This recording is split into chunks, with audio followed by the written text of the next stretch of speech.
Sisi tumechukua kombe klabu bingwa ndani, kombe la ndani mara 30, vikombe vingine hiyo ndio usiseme.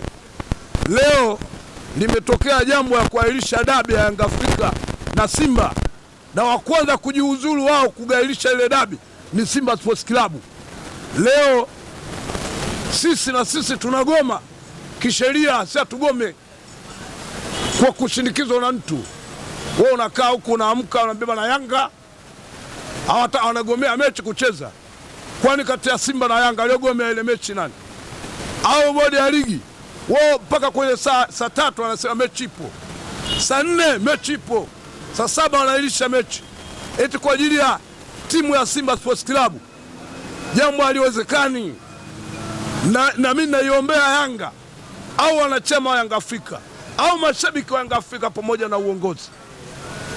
Mimi nasema misimamo yetu isirudi nyuma, utaratibu wetu wa uongozi wa Yanga Afrika wasirudi nyuma. Sisi kama si wana Yanga ambao tunalipa kadi kila mwisho wa mwaka, tunalipia kadi ya Yanga Afrika. Sio wenyewe tunatafuta hela kiugumu. Mimi mlemavu jue, mimi natafuta hela kiugumu afu nailipia kadi ya Yanga Afrika. Mimi mlemavu, sina kipato, sina nini. 100 nachangisha naweka, ikifika mwisho wa mwaka nalipia kadi ya Yanga Afrika. Leo anatokea mtu anakuja kuivuruga mechi. Mimi naona bodi ya ligi pamoja na TFF, uongozi wetu wa TFF wako pamoja na Simba, wale ndugu kabisa, mama mmoja baba mmoja.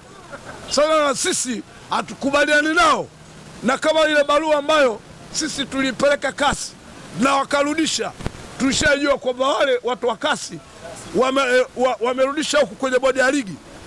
Sisi tupate nakala sawa, ili na sisi twende kule kesi iendelee mpaka sisi tunashinda kisheria. Unaona bwana, sasa hivi sisi hatuhitaji masiala na mpira hauna busara. Mpira hiki hakuna, hata duniani huko hatujakuona watu wamefanya kosa eti wanakaa kwa ajili ya mpira hiki mazipo sehemu zingine.